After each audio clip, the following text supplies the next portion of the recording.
Bom, gente, então vamos lá. Hoje nós vamos falar sobre liberdade sindical, porque na próxima aula a gente já entra na própria organização sindical.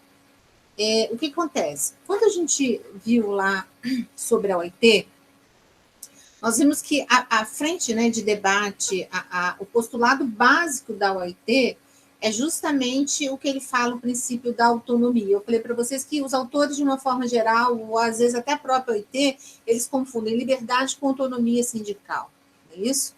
Então, a gente tem que ter que, no caso da gente falar da autonomia ou da plena liberdade sindical, a gente teria que, o Estado, né, ele não poderia interferir de nenhuma forma na organização, na criação, na capacidade de custeio, no encerramento dos sindicatos, certo?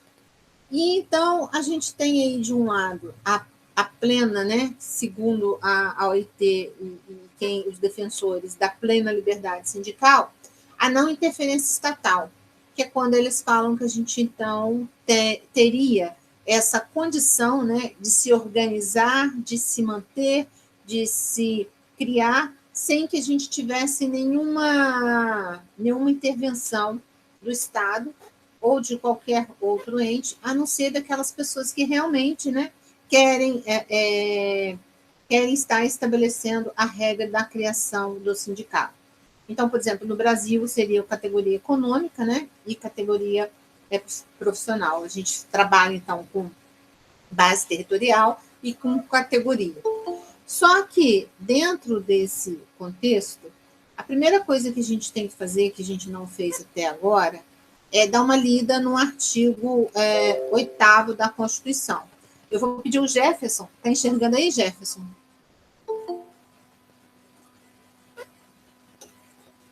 Está enxergando aí? Não.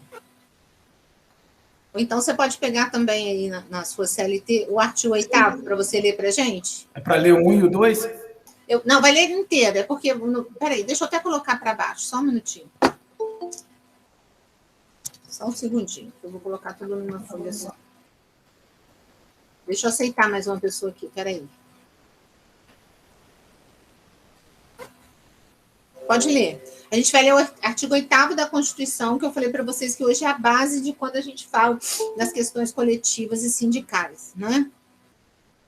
Ai, peraí só um pouquinho, o pessoal está entrando, eu não consigo deixar compartilhada. Pronto, agora eles vão aguardar. Pode ir. Artigo 8º da Constituição Federal. É livre a associação profissional ou sindical, observando o seguinte. Então, olha só um minutinho. Você vai falando e eu vou fazendo algumas ponderações. Então, aqui ele vem falando o quê? É livre associação profissional ou associação sindical, desde que você observe, né, a regulamentação que vem abaixo. Então, a gente já viu lá que a Constituição, inclusive, apregou, né, o direito de reuniões. Então, aqui ela vem apregoando de forma expressa que é possível, é livre você ter direito a se associar. Inciso 1.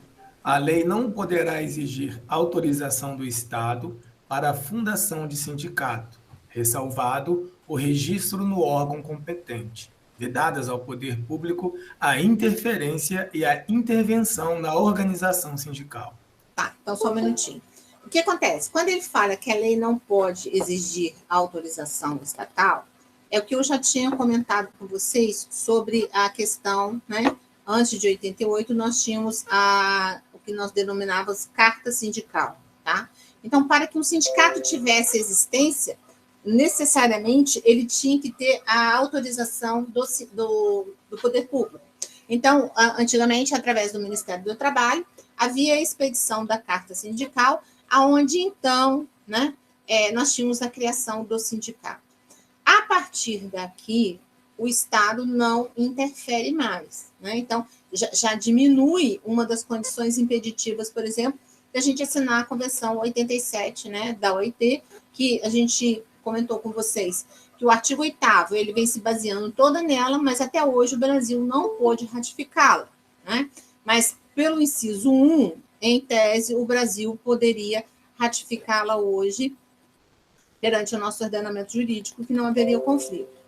Quando ele fala, né, ressalvado o registro no órgão competente, a gente vai verificar depois que essa ressalva hoje entende-se apenas no sentido de você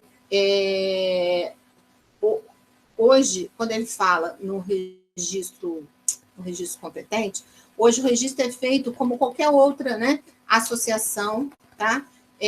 Junto ao cartório de títulos e documentos, e a gente só leva ao conhecimento, né, do Ministério do Trabalho para efeito de verificação do princípio da unicidade, que vai vir instituído aí no inciso 2 do artigo 8º.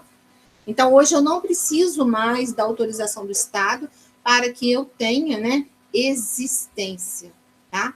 Ele é criada como a gente cria qualquer associação, né, junto ao cartório de títulos e documentos. É claro que para essa montagem, né, de um sindicato, a gente tem que obedecer os editais, prazos, mas é como qualquer outra. A gente, por exemplo, quando você vai fazer efetivar um condomínio, mesma coisa, né? Vamos chamar lá os condôminos, vamos fazer o edital de convocação. Então, os procedimentos são normais, ok? Pode ir, Jefferson, por favor. Inciso 2. É vedada a criação de mais de uma organização sindical, em qualquer grau, representativa de categoria profissional ou econômica, na mesma base territorial, que será definida pelos trabalhadores ou empregadores interessados, não podendo ser inferior à área de um município. Então, aqui ele vem estabelecendo justamente o quê? O princípio da unicidade sindical. Isso aqui hoje impede, né, que o Brasil possa ratificar a Convenção 87, porque lá eles vão pela não interferência em forma nenhuma do sindicato, então não haveria a unicidade, mas sim o pluralismo sindical. Então, no Brasil, né, quando a gente fala no sistema sindical brasileiro, nós temos que observar que o que vai contar, né, é que a gente só pode ter um único sindicato na mesma base territorial. Exemplo, eu tenho um sindicato do comércio em Volta Redonda. Posso ter um outro sindicato do comércio? Não. Por quê? Porque eu já tenho um, né, instituído, criado. Mas eu posso ter, por exemplo, em Barra Mansa, que é outra base territorial, que o meu sindicato só pega Volta Redonda? Beleza, eu posso ter. Eu tenho um sindicato dos professores do Sul Fluminense. Eu posso ter outro sindicato dos professores no Sul Fluminense? Não. Mas como é que é definida, né, essa base territorial? Porque aqui ele fala, né, não só na categoria, categoria econômica, né, categoria econômica profissional, tá? Como ele fala também, né, na base territorial. São dois elementos que a gente tem que levar em consideração.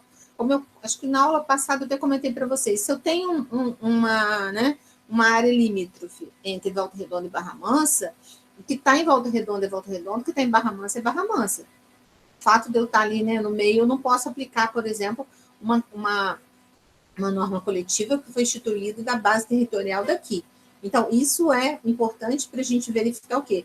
Qual a amplitude, né, a eficácia, por exemplo, da norma coletiva, né, ou da representatividade desse sindicato, porque ele só pode representar, né, na área territorial em que ele tem, né, a sua base. Agora, a base pode ser municipal, estadual, não tem problema nenhum. Ela não pode ser inferior, o que o inciso fala, a menor de um município. Mas, independentemente disso, a gente pode criar, né, de acordo com a necessidade, o interesse das pessoas quando eles estão criando o sindicato. Então, aqui, o inciso 2, ele vem falando justamente do princípio da unicidade sindical. Um único sindicato, né, na mesma base territorial. Eu não posso ter mais de um sindicato na mesma base territorial. Pode ir? Só um instantinho, professora. Tem vários alunos pedindo para avisar que está tentando entrar e não consegue. Mas todos que pediram aqui, eu saio lá da tela, acho que vocês veem que eu saio da tela, não vejo? Porque eu estou justamente autorizando, não tem mais nenhum pedido aqui. Eles já saíram, já retornaram. Aí, José, mas assim, entrar. Eu não sei o que está acontecendo com a sua turma, porque para mim aqui não está aparecendo nenhum. Todos que apareceram eu já autorizei. Tá bom. Bom, infelizmente eu não tenho como autorizar se não aparece aqui para mim. Pode ver que toda hora eu saio da tela porque eu venho autorizar. Quando faz o barulhinho aqui, eu já sei. Tá? Pode ler. Eu tinha entrado no link errado, tá? Pode ser que estão entrando no link errado também. Tem que olhar. O link termina com PGR. Vamos lá. Inciso 3º. Ao sindicato, cabe a defesa dos direitos e interesses coletivos ou individuais da categoria, inclusive em questões judiciais ou administrativas. Então, o que acontece? A gente já tinha até visto isso, né? Que a quem cabe a representação, a defesa dos interesses, quer individuais, quer coletivos, né? Quer administrativamente e quer judicialmente, é o sindicato. O sindicato, gente, ele é o legítimo representante da categoria. O sindicato, ele tem um poder, assim, eu vejo como um poder enorme, principalmente depois da Constituição Federal, e às vezes eu vejo que nós temos ainda muitos sindicatos que não têm essa percepção do poder que eles têm, né? Então, a quem cabe a defesa dos interesses é sempre o sindicato. A gente até comentou que existe uma exceção que eu posso passar para a federação ou confederação, não é isso? Mas a gente vai estudar até mais lá na frente. Só que isso é considerado como exceção. É quando o sindicato, uma vez instado, né, a tomar uma providência, se manifestar, ele não fizer no prazo de 8 dias, aí que a gente poderia, então, elastecer essa representação para a federação ou confederação, podendo até vir chegar aos próprios empregados, né? A uma comissão de empregados, essa representação. Mas, regra geral, quem está na base, né? É assim, ó, base é o sindicato, no meio a federação, no topo a gente tem a confederação. Então, esse é o sistema piramidal sindical brasileiro. A base é sempre os sindicatos. Pode, Jefferson. Inciso 4. A Assembleia Geral fixará a contribuição que, em se tratando de categoria profissional, será descontada em folha para custeio do sistema confederativo da representação sindical respectiva, independentemente da contribuição prevista em lei. A contribuição prevista em lei, na verdade, hoje que a gente tem, seria a contribuição sindical, que era o antigo imposto sindical, que a partir da reforma trabalhista ele também é facultativo, né? Ele não é mais obrigatório. O empregado pode se opor a esse desconto, dizer que ele não quer sofrer esse desconto de um dia de salário, que geralmente ocorre no mês de março de cada ano. Mas essa contribuição que ele fala aqui é uma contribuição confederativa, é uma contribuição para fazer face ao sistema confederativo. Então, quando existe, né, que eles estão brigando por melhorias de condições de contrato de trabalho e é feita uma nova convenção coletiva ou um acordo coletivo, eles então podem estipular, né, essa taxa, tá? A gente vai estudar ela mais lá na frente, mas é uma taxa que é feita para cobrir o sistema confederativo e ela também só é obrigatória para quem é associado. O não associado ao sindicato, né, o Supremo já decidiu que ele não tem que colaborar sem vontade. Ele tem que ser ouvido, né? Se ele aceita ou não. Apenas aquele que é associado, que ele automaticamente está vinculado a fazer esse recolhimento. Inciso 5. Ninguém será obrigado a filiar-se ou a manter-se filiado ao sindicato. Ninguém, tá, gente? Eu fui entrar numa empresa, a empresa disse assim que eu só posso trabalhar lá se eu me associar. Não pode. crime contra a organização do trabalho, né? Fere o princípio da ampla liberdade sindical. Assim como também eu quero me desfiliar do sindicato. O sindicato não pode me proibir. A gente sabe que ele, às vezes, até põe dificuldades, mas ele diz assim, não vou tirar porque você é meu filiado. Isso não existe, né? É plena liberdade daquele que quer. É livre-arbítrio. Eu faço parte de uma associação. Se eu quiser entrar nessa associação, se eu não quiser entrar nessa associação, ninguém pode me obrigar a isso, tá? É livre. Inciso 6º. É obrigatória a participação dos sindicatos nas negociações coletivas de trabalho. Então, nós vimos lá que o legítimo representante da categoria, né, é o ente sindical, não é isso? É o sindicato. Então, neste caso, o sindicato ele tem que obrigatoriamente participar da negociação coletiva. Tá? Aí aqui a gente cai naquela mesma exceção.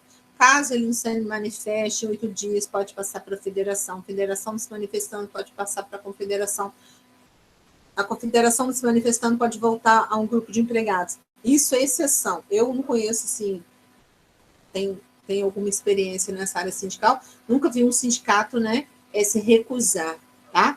Porque a base é do sindicato. Então, essa participação nas negociações, como a gente viu na aula passada, quando nós falamos dos princípios, né, ele visa justamente o quê? Adequar, ele visa justamente criar mecanismos de igualdade, né, diminuir essa desigualdade que existe entre o capital e o trabalho, tá? Então, é obrigatória a participação do ente sindical nessas relações. Ele tem que participar. Professora, e aí Oi. acho que encaixa um pedaço que eu li naquele artigo que a senhora mandou, que aí eles participam nas negociações coletivas de trabalho, mas não diretamente nas negociações patronais. Isso é que é vedado ou eu que entendi mal quando li? Não, olha só, o que acontece?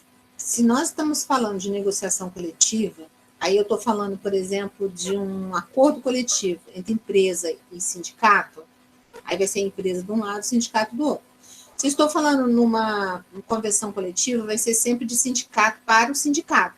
Então, o sindicato patronal que representa as empresas é que vai estar nessa representação, e não a própria empresa. A empresa ela entra individualmente quando nós estamos falando num acordo coletivo. Na convenção, não. A convenção é de sindicato para sindicato. Aí eu tenho o sindicato representando os empregados de um lado e o sindicato patronal representando os empregadores de outro lado. Entendi. Entendeu? Talvez nesse contexto que ele tenha chamado a atenção, tá? Inciso 7º. É isso mesmo, né? Uhum. O aposentado filiado tem o direito a votar e ser votado nas organizações sindicais. Havia muito questionamento, e a maioria de estatutos, né, dos sindicatos, tinha uma previsão meio absurda, dizendo que o aposentado, uma vez aposentado, ele estaria fora da classe, né? E, na verdade, a Constituição veio reforçando que não, que, na verdade, ele tem direito a votar e tem direito também de participar, né, continuar participando ativamente dessa relação sindical, que não existe nenhum impedimento, tá? Espera só um pouquinho, Jefferson, deixa eu só atualizar aqui. Isso independente de quanto que ele entrou, se ele entrou no sindicato no mês da aposentadoria, ele já é sindicalizado? Ele já tem esse direito? Sim, em tese, sim. É claro que eu tenho que ver sempre o regulamento do sindicato, né? Mas, assim, não existe uma vedação hoje para o aposentado filiado ter direito de votar e ser votado, não. O regulamento é o estatuto. regido pelo próprio sindicato? Hoje, o sindicato ele é regido pelo seu estatuto, e quem faz o seu estatuto são os seus sócios. Então cada um pode ter o seu. Cada um tem o seu. E o único problema seria a lei mesmo, civil ou trabalhista, que eles não podem estar, né, limite, né? Sim, eles têm um limite, né, que é o limite que está previsto no ordenamento jurídico, mas hoje ele funciona Eu sempre falo para vocês pensarem, por exemplo, quem mora em um apartamento, não tem a convenção de condomínio, cada apartamento tem a sua e faz de acordo com, né, com os condôminos. Aqui é a mesma coisa. O sindicato é criado pela livre vontade da categoria, né? E a categoria, então, vai colocar naquele estatuto o que é melhor para ela. Tá? Tá bom. Inciso 8º. É vedado a dispensa do empregado sindicalizado a partir do registro da candidatura a cargo de direção ou representação sindical e, se eleito, ainda que suplente, até 1 ano após o final do mandato, salvo se cometer falta grave nos termos da lei. Parágrafo único? Espera aí, só um pouquinho. A gente estudou no semestre passado, né, que o dirigente sindical ele tem estabilidade de 1 ano, né, após o término do seu mandato. E o que o mandato, na verdade, como o Jefferson acabou de perguntar anteriormente, cada estatuto vai definir o seu próprio mandato. Se o mandato vai ser de 2 anos, 3 anos, 4 anos, geralmente vai de 2 a 3, 4 anos. Aí eles é que vão decidir, né, como é que vai ser, qual a periodicidade, tá? Aqui depois a gente vai voltar a ver aquela exceção, que titulares e suplentes, mas existe a limitação hoje a 7, né? 7 titulares e 7 suplentes. Também quem vai definir quais são os 7 que são detentores de estabilidade é o próprio sindicato, né? Geralmente são as pessoas que fazem parte do que eles chamam de diretoria executiva, tá? Mas só 7. Eu tenho lá 15 pessoas nessa diretoria. Beleza, mas só 7 titulares e depois 7 suplentes é que serão os detentores de estabilidade. Ok? Pode ir. Para onde que eu vou agora? Parágrafo único.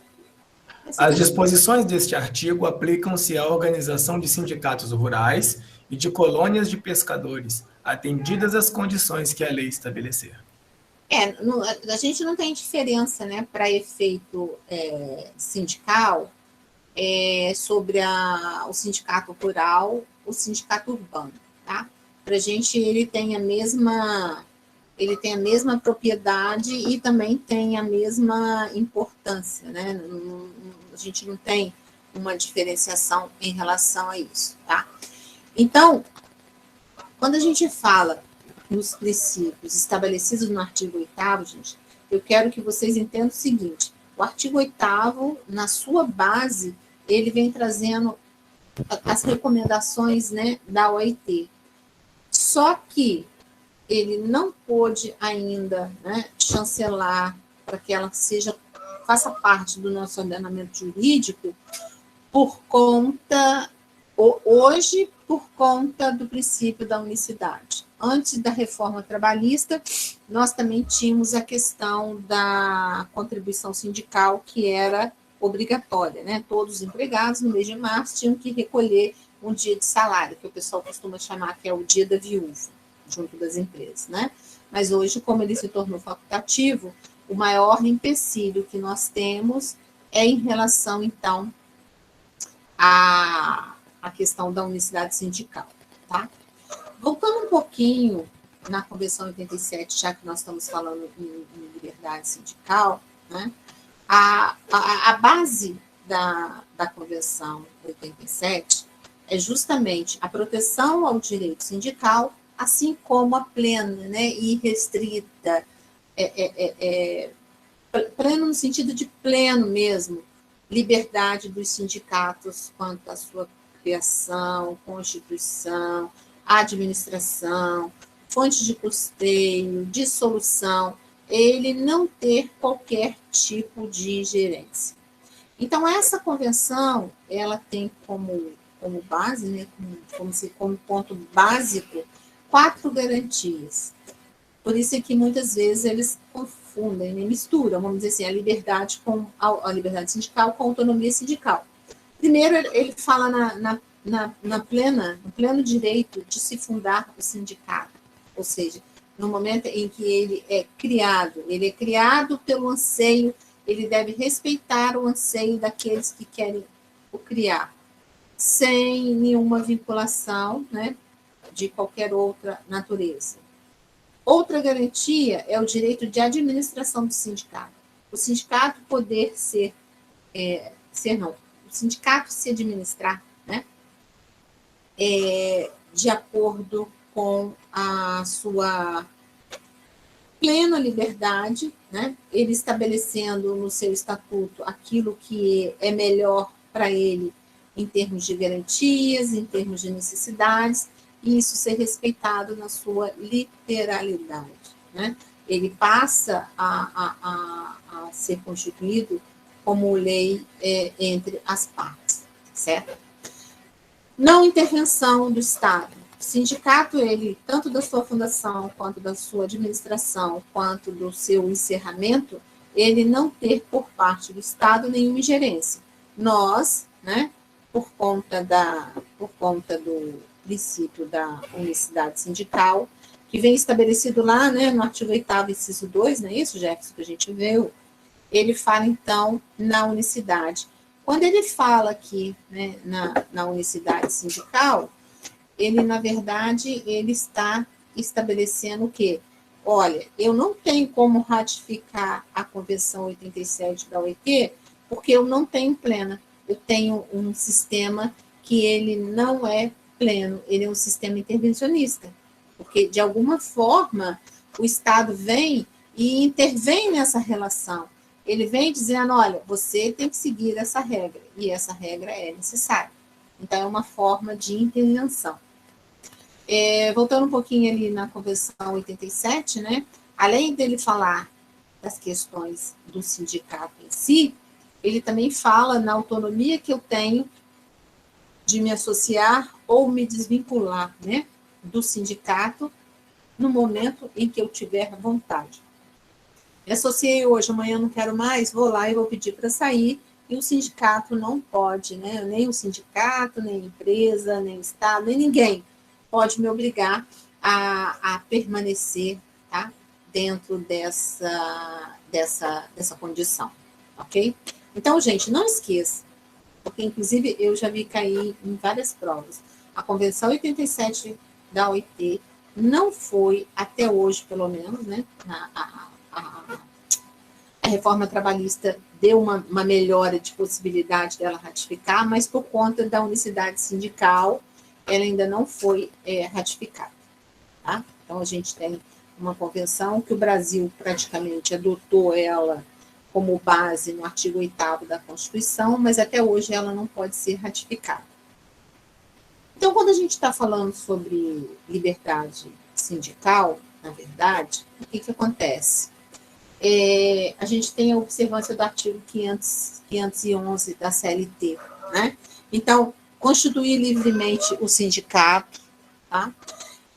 A possibilidade, né, dos trabalhadores ou dos empregadores eles se associarem livremente ao sindicato de acordo com o interesse da categoria, né?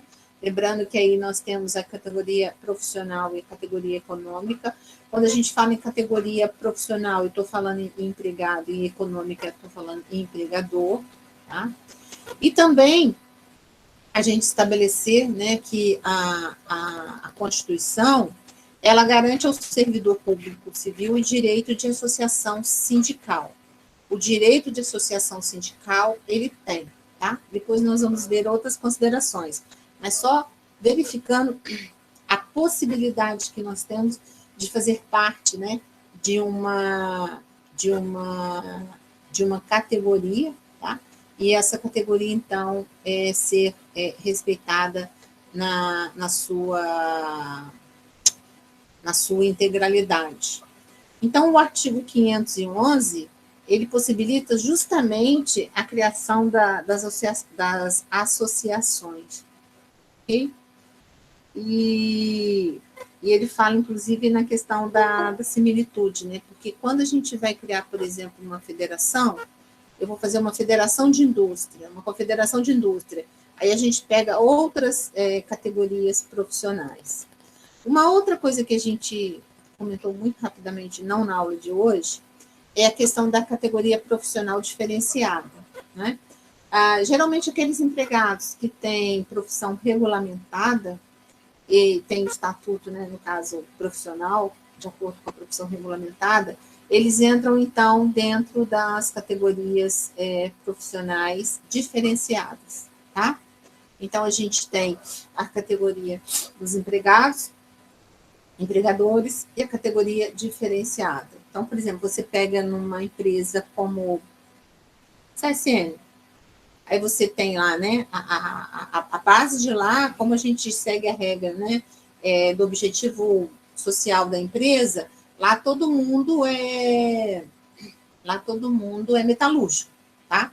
Então, quando a gente está falando, por exemplo, na categoria profissional diferenciada, o médico que está lá dentro, o engenheiro que está lá dentro, todos eles são metalúrgicos, ok? Para alguns efeitos, por exemplo, de recolhimentos, efeito de fazer parte de uma categoria, tá? Geralmente a gente pega o objetivo maior dessa empresa, né, em relação ao seu estatuto social. Ai, peraí que aqui deu um probleminha, gente. Deixa eu colocar lá para baixo. Então, nesse contexto, a gente tem que essas categorias que fazem parte hoje, né, do nosso ordenamento jurídico, tá? Então, vamos lá. A gente falou da Convenção 87, né?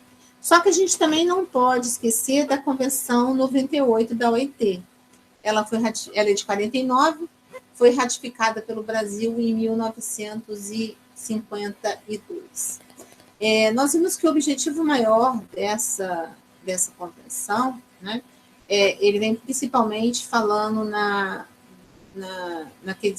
questão não só da autonomia sindical, mas também nas questões coletivas de trabalho, tá? Por isso que a gente chamou a atenção aqui, né, no direito não só de sindicalização, mas também no sentido de o direito de negociação, tá, coletiva.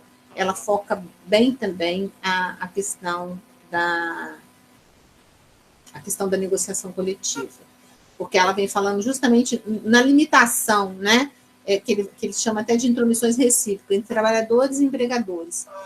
Quando nós conseguimos fechar, né, uma norma coletiva através da negociação, há a premissa de que você conseguiu chegar no patamar mais alto de uma relação, né, entre o capital e o trabalho, porque através do diálogo você se permitiu a ter um contexto de chegar a um denominador comum que pudesse atender ao interesse das próprias partes, ao interesse não só, né, de uma parte, mas ao interesse das partes coletivamente consideradas, porque aí a gente está falando de uma questão coletiva, ok?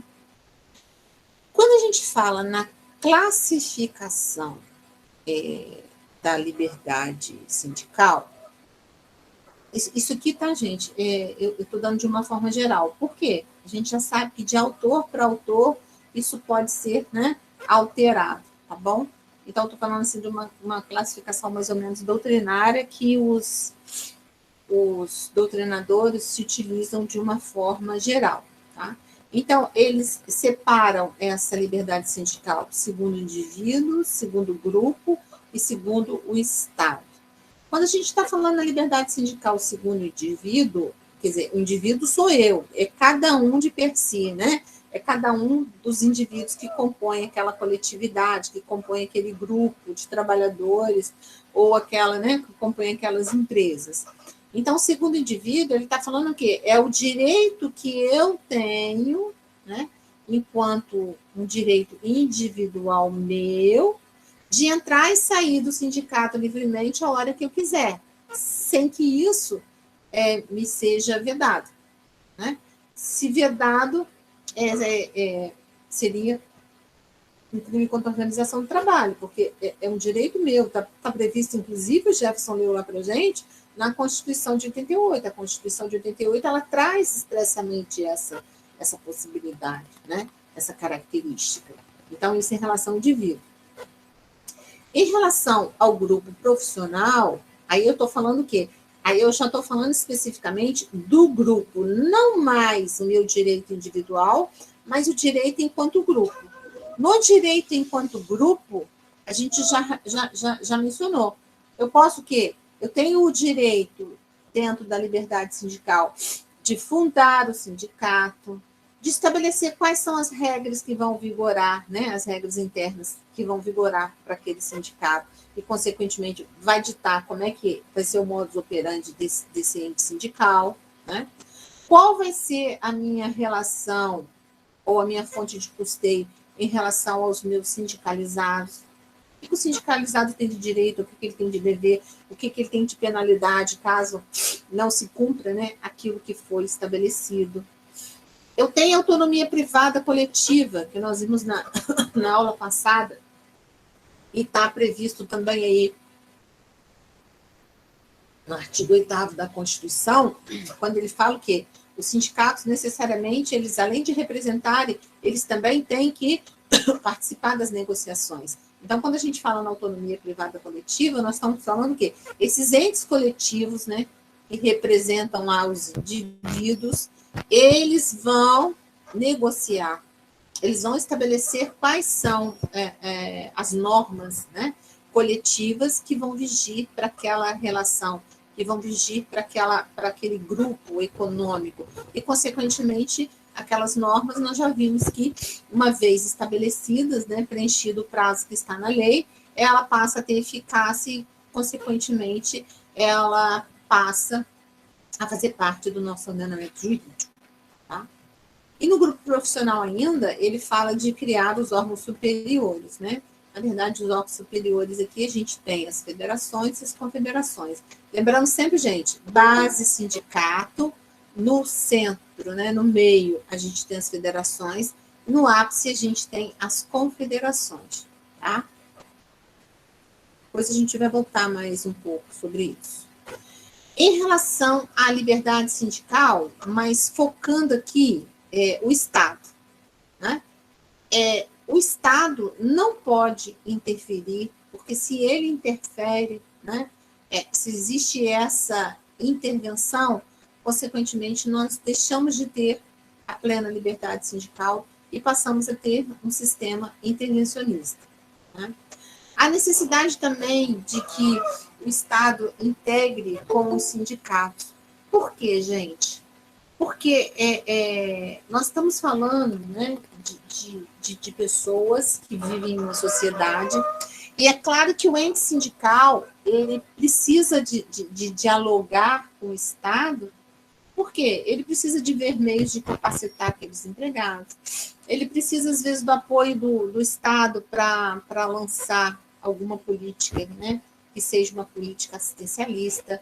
Então, essa interação, né, do sindicato com o Estado, ela deve ser sadia, porque isso possibilita, né, melhorias para a categoria. Mas isso sem que o Estado tenha, né, uma intervenção, tá? É diálogo social mesmo. E o Estado, quando ele fala na auto-organização sindical, na verdade, se o Estado intervém, a gente volta a ter um sistema, né, intervencionista. E o intervencionista, hoje, como postulado da OIT, ele tem que ser, né, ou deve ser rechaçado, tá? Ele não deve ser aceito pela sociedade, porque a vontade, né, a participação sindical, ela tem que ser livre e ela tem que nascer da vontade, do interesse daquela categoria, e não ser imposta pelo Estado. E nós sabemos, eu pelo menos acho, que no Brasil nós temos uma cultura muito deturpada em relação ao sindicato, justamente por ele nascer, né, por imposição, de cima para baixo e não de baixo para cima. Quando ele nasce do interesse do grupo, sem dúvida nenhuma, ele tem muito mais, vamos dizer assim, ele teria muito mais poder, né, e capacidade, tá? Então, como eu falei para vocês, a gente tem várias formas de classificação, isso seria, né, uma dessas formas. Agora, em relação à classificação ainda quanto à pessoa, Ele fala que Professora, desculpa te interromper, mas você falou sobre ser criado de cima para baixo, o que você quis dizer com isso? eu digo que ele nasceu por imposição do Estado e não da vontade das partes. Por exemplo, Getúlio Vargas, lembra lá que a gente viu semestre passado as imposições de Vargas? Vargas cria o sindicato e como moeda de troca, ele implanta a unicidade, né? Cria forma do imposto sindical e impõe. E não por vontade popular. Entendeu? Quando eu falo que quando ele é imposto pelo Estado, ele tira toda a característica de liberdade da pessoa em se constituir e querer realmente ser um grupo representativo. Entendi. Então não nasceu no povo brasileiro a consciência sindical Sim. de unidade e de valorizar a categoria. Sim, sim. Por não nascer assim é que a senhora está lamentando, é isso, né? Repete o final. Por não nascer assim, é isso que a senhora lamenta. Sim, sim. Porque assim, olha só, a gente só tem força quando tiver união, não é isso? Mas para ter união, todo mundo tem que estar o quê? Com o mesmo pensamento. Tem que ser uníssono, né? Eu tenho que estar com a mesma vontade. Mas quando ele vem partindo de uma imposição do Estado de ter ou não ter, independente da vontade das partes, na verdade, é uma imposição que não representa a vontade, entendeu? Não representa o querer realmente que eu tenho um grupo que vai me representar. Ainda que seja algo bom, a imposição pode fazer com que tenha um viés negativo aos olhos, né, de quem é imposto, né? Sim, sim, sim. Você pode ver que, na verdade, pelo menos pode ser uma visão muito particular minha, tá? Mas a gente vê que no Brasil nós não temos essa visão sindical. Né? A gente tem uma visão isolada, muito poucas pessoas hoje querem saber do sindicato. Por exemplo, o pessoal novo hoje, né, essa garotada nova, não sabe nem o que é sindicato, o que ele pode fazer, não tem interesse nenhum, de repente, se associar. É completamente diferente do que a gente precisaria para que o sindicato tivesse força. Muitos reclamam de um desconto que às vezes é mínimo mesmo, sem sacanagem, e não contribuem. Lá no trabalho da minha esposa mesmo, parece que no ambiente dela lá, só ela que contribui. Mas todo mundo reclama que não tem mudança.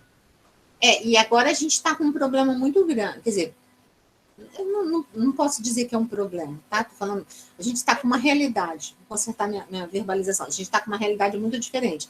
Como a reforma trabalhista acabou, né, com o antigo imposto sindical, a contribuição sindical, o que a maioria dos sindicatos viviam era do imposto sindical, que era bom e era ruim. Era bom porque ele tinha uma renda, mas era ruim porque havia uma acomodação, entendeu? Também por parte dos sindicatos. Acabou, né, esse imposto. Como o sindicato eles não têm sócio, se você for fazer uma pesquisa hoje, vamos supor, quero fazer um TCC sobre isso, você for levantar, você vai ficar horrorizado de ver a quantidade de sindicatos que fecharam as portas, justamente porque eles não têm o quê? Não têm associado. Porque quem mantém o sindicato é como qualquer associação. Eu preciso de ter filiados para me manter. Mas se eu não tenho pessoas que confiam em mim e eu não tenho filiados, como é que eu vou me manter? Aí a gente está tendo, vamos dizer assim, as primeiras consequências. A maioria dos sindicatos, como a Constituição diz, né, que o legítimo representante da categoria são os sindicatos, os sindicatos atendiam as pessoas, né, independentemente de ser sócio ou não, ou alguns faziam uma restrição. A pessoa ganhando até 2, 3 salários, ela atendia independente de ser sócio ou não do sindicato, associado ou não. Né? Só que com essa mudança da rentabilidade dos sindicatos, de ter acabado, né, a contribuição sindical, a maioria dos sindicatos hoje só está atendendo os seus associados. Não está mais atendendo quem não é sócio, porque ela não tem mais, né, entre aspas, um modus operandi de se manter. Então, ela está fazendo uma retaliação.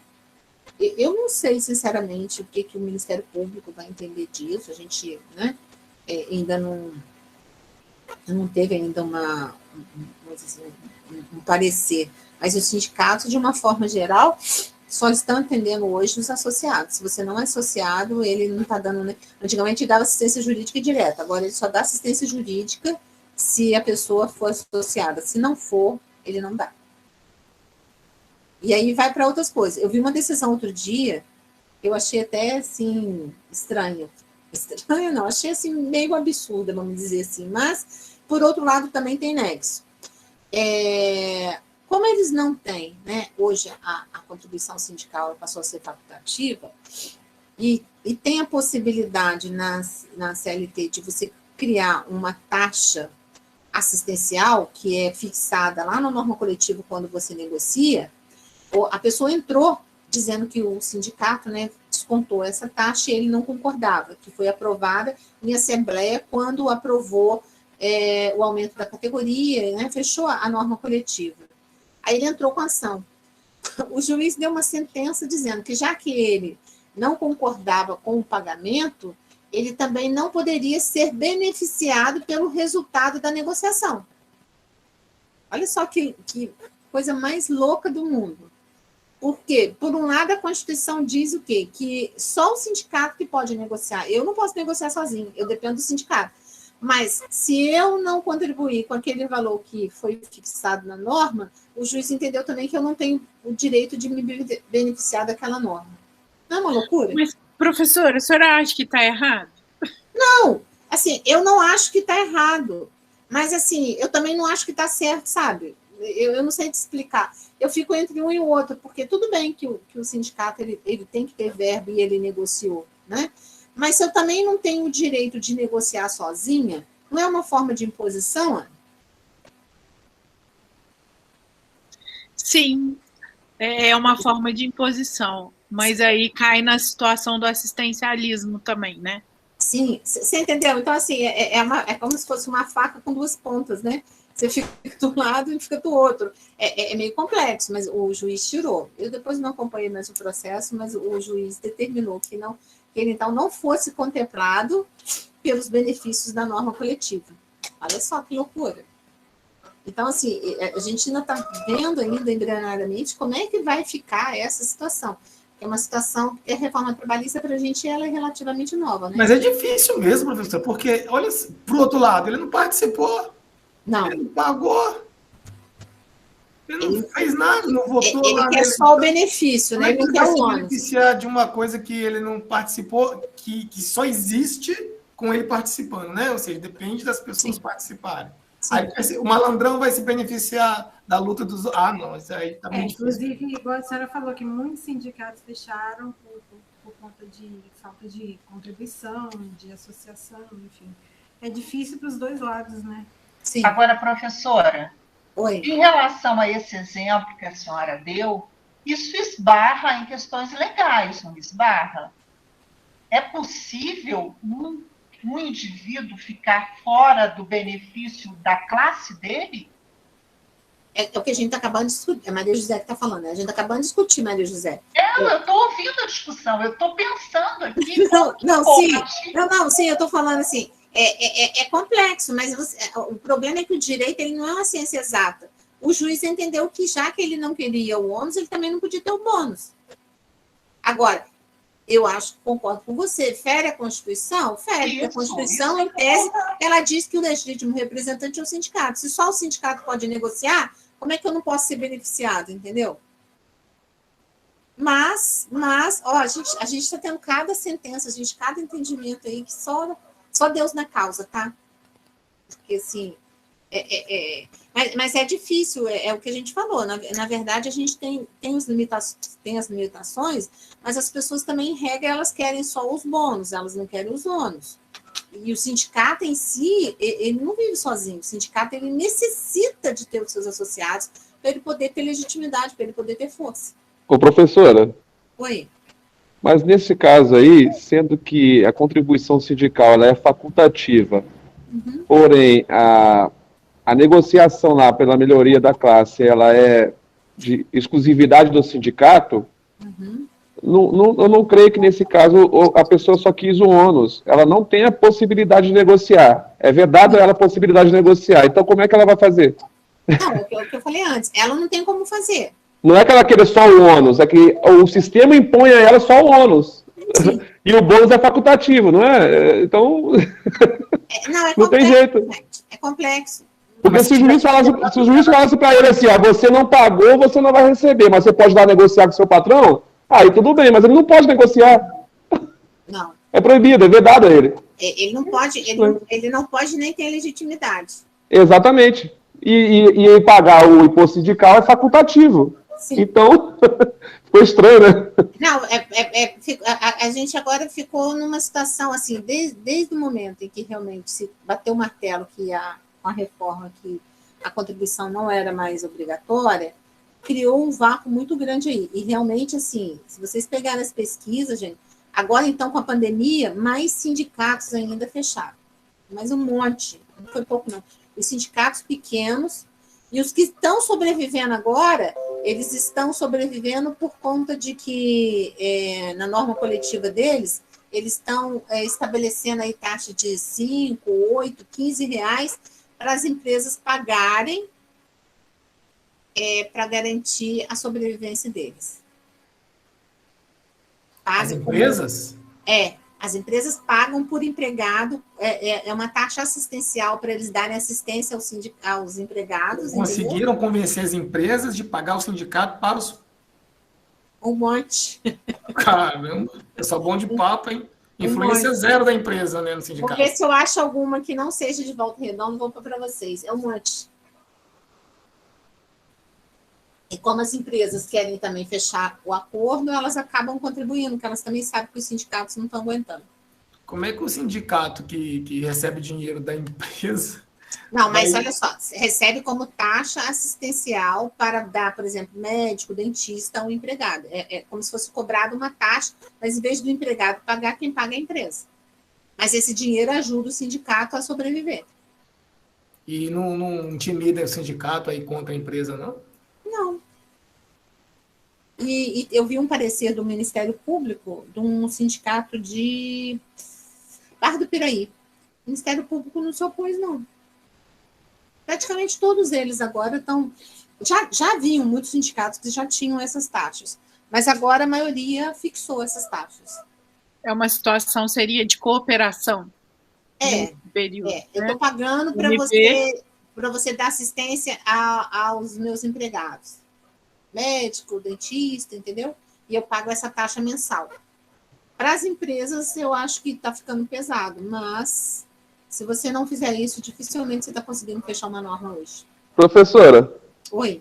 No caso do Brasil, a senhora não considera que há ou havia um excesso também de sindicatos, mais de 16 mil sindicatos no país? Não havia um excesso também? Ou há ainda? Assim, possivelmente sim, porque a gente tinha sindicato de tudo, né? Exatamente. Então, agora, só o único problema que eu me preocupo é o seguinte, por exemplo, os sindicatos rurais, quase todos eles fecharam. E um sindicato rural faz muita diferença no labor rural, porque são pessoas, geralmente, que não têm conhecimento, entendeu? E que o sindicato consegue fazer a diferença. Aí, às vezes, eu estou fechando a porta de um sindicato que realmente seria, né, no meio social de labuta, seria importante. O justo paga pelo pecador, né? Isso aí. Entendeu? Então, assim... Mas no Brasil é assim, infelizmente. Agora ainda vem o aumento da conta de luz. Nem me fale. Bom, vamos voltar aqui, gente. Classificação quanto às pessoas, né, que a gente estava falando. Então, liberdade positiva e a liberdade negativa. Liberdade positiva, né, é a liberdade de poder se filiar ao sindicato a hora que eu quiser. Se eu quiser. Eu não posso entrar numa empresa e uma empresa colocar lá que para mim entrar nessa empresa eu tenho que me associar. Ou então que eu tenho, né, que sair do sindicato. É meu. Tá?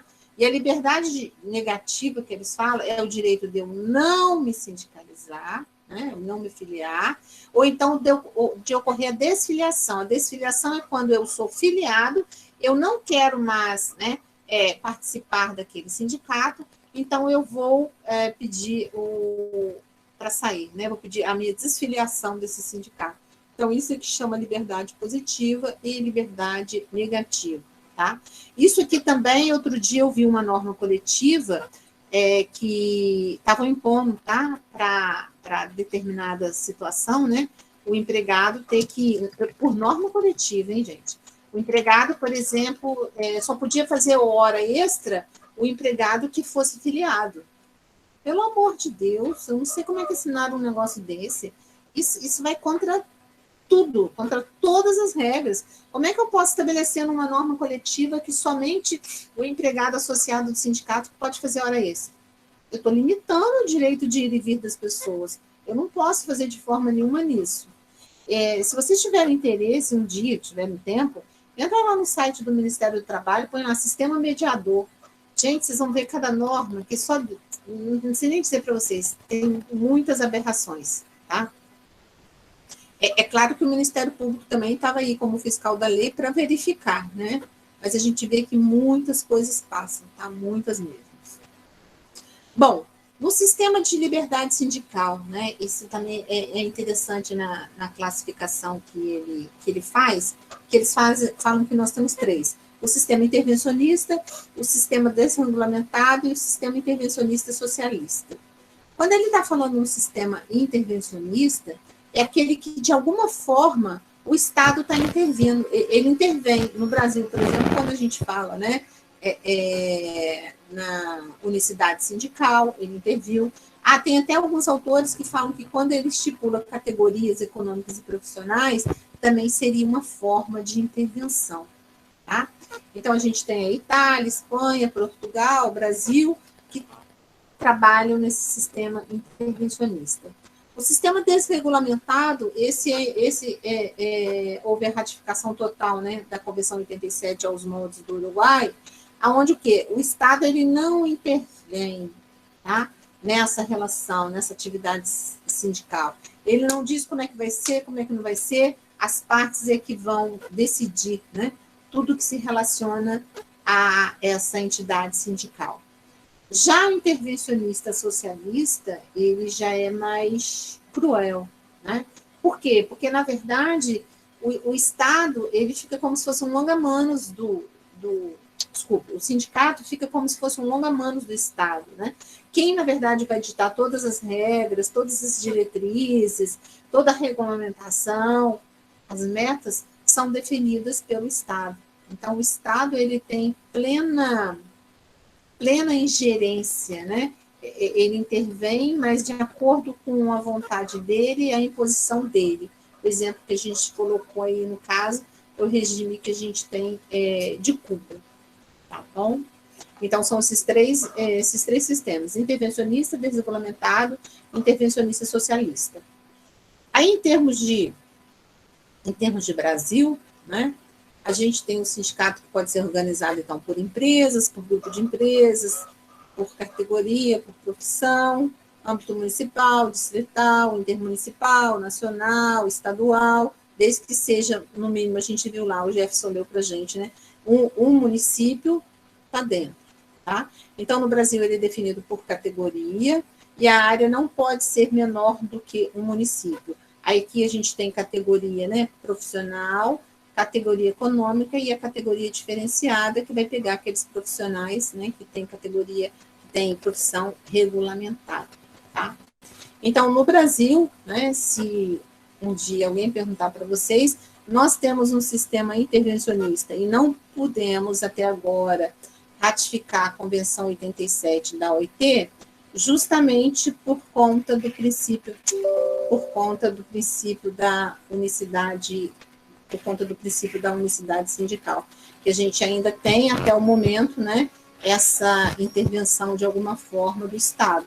Interessante que a gente não tivesse, mas infelizmente a gente continua tendo. Bom, em relação a isso aí, alguma dúvida? Não? Aí eu queria perguntar para vocês o seguinte: vocês chegaram a ler lá, vocês acham que a unicidade é boa, a unicidade é ruim? Qual foi a conclusão que vocês chegaram da leitura que vocês fizeram? A unicidade não é existir apenas um sindicato por região? Isso. Não é isso? Isso, na mesma base. Isso. Uma base. Ué, se tivesse 2 ia complicar, não ia não, professor? Ia ter vários legitimados para agir em nome da mesma categoria e ficar difícil, né, de organizar isso aí. E eu ligo quando mas a base da OIT é que a gente use o pluralismo sindical. Vários sindicatos na mesma base. Não me pergunte como é que... Eu confesso que em termos de Brasil, sabe, eu fico muito preocupada com isso. Como é que seria a gente ter 3, 4 sindicatos brigando se hoje a gente não consegue que ele tenha força? Aí eu dividi assim, Jefferson, o seu sindicato fica com, sei lá, a parte de jornada, o outro fica com a parte de benefício, e acho que ia ser assim, né? Será que era isso, gente? Acho que seria uma bagunça desnecessária. Organizado demais e não ia chegar a nada. Eu também. Ia virar partido político. O Brasil não comporta esse tipo, professor, esse pluralismo aí da OIT. Infelizmente, não. Porque cada um ia fazer de um jeito e não ia dar certo, no final das contas. Eu não consigo, sabe? Às vezes eu fico achando que eu tenho um probleminha. Eu não consigo ver. Pode ser uma deficiência minha, mas eu não consigo ver como é que a gente conseguiria aplicar integralmente no Brasil o pluralismo sindical. Não com a realidade que a gente tem. Talvez eu esteja uma visão muito míope, né? Mas eu, particularmente, também não consigo colocar isso claramente na minha mente. Porque, gente, como é que a gente vai fatiar, né? Os sindicatos já estão desgastados, eles já estão abrindo o bico. Como é que a gente ainda vai colocar mais sindicatos, perder o controle? E fora que imagina, aí você reclama com base numa norma, aí você vai ver, tem um outro sindicato com outra norma, nossa, ia virar um... Eu acho que isso afastaria ainda mais as pessoas de se afiliarem. Mas há quem diga, Eduarda, que seria uma forma igual a gente tem aí, você não tem a Oi, a Viva, a Claro, você não tem a concorrência. Alguns entendem que, através do pluralismo, seria uma possibilidade de nós ampliarmos a capacidade das pessoas, né, de concorrência. Então, professora, mas o Brasil, ele não tem, assim... eu acredito que isso não seria feito com a real lisura que deveria ser feito. Esse é o problema. Alguém ou vários alguém iriam agir com a fé adequada que deveria agir, infelizmente. Eu também acho que não seria atrativo de filiação, não, porque eu acredito que muita gente se desligou, né, de alguns sindicatos por falta de conhecimento mesmo, de esclarecimento, da importância. Então, assim, tendo 1, 2, 3, se a pessoa realmente não entende o quão importante ela não vai se filiar. E fora que a gente vai começar a ter sindicato assim, com meia dúzia, né? Outro com 12, outro com 20, outro com 100, um com 1.000, outro com 10.000. Exatamente. Eu não sei até que ponto, realmente concordo com a Ana, até que ponto um determinado benefício seria bom ou ruim. Ô, professora. Oi, Sal. Eu creio que esse excesso de sindicatos ele só tem a ser maléfico para o mercado. O mercado, na maioria das vezes, ele consegue se regular, professora. As empresas elas conseguem, diante da concorrência, melhorar ou piorar a vida dos seus empregados quando você abre a concorrência. Se uma empresa pagar melhor para os seus funcionários e começar a crescer perante a isso, as outras empresas vão ter que pagar melhor também. Tem que haver um sindicato ou outro? Sim, por exemplo, os Estados Unidos tem 130 sindicatos, num país de 300 milhões de habitantes. Aí chega no Brasil, tem 16 mil sindicatos, e quer aumentar esse número de sindicatos ainda. Eu não vejo como isso poderia melhorar a vida do empregado, tá? Nem do empregador. Eu creio que uma relação direta entre empregado e empregador ela seria mais saudável. E o sindicato só iria interferir num caso de abuso, alguma coisa do tipo. Mas é a opinião de cada um, a gente tem que respeitar, né? Não, com certeza. Eu, particularmente, também não consigo ver, não, mas às vezes a gente tem, não sei, experiências também são válidas, né? Mas a gente tem bastante gente que defende. Até porque existe também um MP aí para estar fiscalizando isso aí, existem outros meios sem ser o sindicato que pode estar auxiliando o empregado, a relação entre empregado e empregador, né? Olha, o Ministério Público agora, na maioria das vezes, sabe o que ele está fazendo? Ele recebe uma denúncia e passa para o sindicato, dizendo que o sindicato tem legitimidade e que ele não está tendo tempo para ver essas coisas. Olha só. Só que o sindicato não virou tem a muleta. Virou a muleta. O sindicato tenta, mas nós nunca conseguiríamos ter a força do Ministério Público. Com certeza que não. Aí você notifica a empresa, apresenta aí esse documento para me ver. A empresa não está nem, ó. Ela não vai te atender nunca, seu sindicato. Aí você vai entrar com uma ação. Aí o juiz vai analisar se você tem competência ou não para pedir aquele documento. Aí rola em 2, 3, 4. As ações mais demoradas que nós temos são, por exemplo, as ações civis públicas, né? Que deveriam ser ações rápidas, que versam sobre problemas imensos e um imenso número de pessoas, e são as que mais demoram. 10, 15, 20, 30 anos. A burocracia brasileira. Eu acho que tem coisas assim que a gente não consegue muito entender essa relação, né? Mas a gente tem que lutar para melhorar. Eu vou dar um exemplo aqui por experiência Fala própria, um pouquinho mais alto, Luciene. Tá baixinho. Eu vou dar um exemplo aqui por experiência própria. Uhum. Eu trabalho no Ministério Público, não do trabalho, no estadual. Uhum. Eu sou filiada a sindicato há anos. Se dentro do Ministério Público a gente precisa de um sindicato para fazer cumprir aquilo que era óbvio, né? Fiscal da lei, imagina quem está em empresa privada. Só para repetir, eu estou há 20 anos na instituição. Uhum. Você não imagina o que as pessoas estão passando aqui fora. O negócio está muito difícil, gente. Agora, também no Brasil, as pessoas não, assim, até quando se vai criar uma lei, não se pensa muito, né? Então, assim, tá ficando muito pesado para todo mundo, eu acho.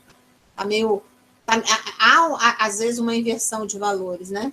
A gente está com problema, quer dizer, os empregadores estão com problema agora, quem trabalha com muita mulher. Por quê? A lei da grávida é legal, é muito interessante, sem dúvida nenhuma, o fim social dela é excelente. Mas não tinha, então, que antecipar a licença maternidade para ela ou arrumar uma forma de pagamento? Agora, como é que o empregador pode ficar com 5, 6, 10 empregadas em casa e que, na verdade, a gente sabe que, infelizmente, elas não ficam em casa, a maioria delas, e o empregador pagando todo esse custo, sem poder ter dinheiro, de repente, para contratar uma nova. Então, o fim social perde todo o objetivo, porque você cria um fim social para uma coisa, mas você está descapitalizando outra. Tem empresas e empresas, mas tem empresa pequena que não consegue. Oi, gente. Lá no cartório, tem uma pessoa que deu à luz, né? Uhum. E ela é analista, trabalha no gabinete, então ela trabalha fazendo um trabalho do juiz, né? Uhum. E aí, adivinha para quem ficou o trabalho da analista secretária de juiz? Para você. Estagiário. Cheguei a perguntar para ela, falei, mas vem cá, o estagiário que tem que escravizário, escravizário. Eu perguntei para ela se eu que tiro as suas férias, mas sou eu. Aí ela falou, mas o estagiário tem que fazer tudo. Na minha época a gente nem perguntava. Eu falei, tá bom. Complicado, né? Pode falar, Melissa. Melissa pediu para falar ou só errou aí? Não, professor, errei, desculpa. Não, tudo bem. Gente, o que vocês acharam do acórdão? O que vocês acharam do acórdão?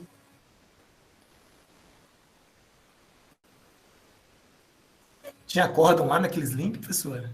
Ah, não, tá. Não, desculpe. Tinha não, era só... Não, o acórdão é outro, desculpe. Não, meu tic-tac é que o de vocês era só o... São 2 artigos. São 2 artigos. E o que vocês acharam dos artigos? Eu anotei algumas coisas, aí depois já comecei a misturar o que eu tinha lido com o início com o meio. Anotei, achei legal a coisa da liberdade sindical, de compor o rol dos direitos humanos fundamentais, as garantias, o que contém, enfim, aí depois eu comecei a enrolar tudo. Eu acho que vai ficar legal agora, professora, depois que... Você pode tirar o som? Acho que vai ficar legal ler agora, depois que a gente teve essa aula, que aí a gente está por dentro da matéria, né? Acho que não, tudo bem, podem ler. Assim, eu não sei, gente, eu sou meio apaixonada por direito coletivo, eu acho muito interessante. Eu, às vezes, fico triste que eu vejo que ele não consegue, sabe, alcançar o objetivo dele. Mas que o sindicato, a partir da Constituição de 88, ele passou a ter um poder imenso, ele passou. Pena que muitos sindicatos, infelizmente, não conheçam o seu poder, sabe?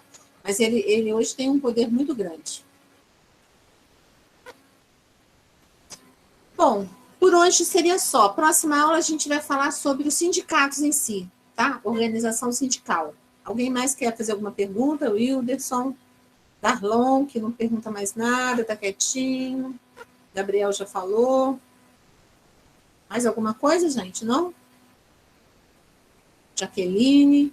Então, por hoje é só. Espero que vocês tenham gostado da discussão. Sempre muito boa, professora. Muito boa, professora. Muito boa, professora. Tá bom, gente. Tchau, Boa noite, tchau para professora. vocês. Boa noite. Boa noite. Boa noite, professora. Boa noite a todos. Depois eu coloco. Tá, Jóia. Tchau. Fiquem com Deus. Obrigada. Tchau, tchau. Obrigado a vocês. Até.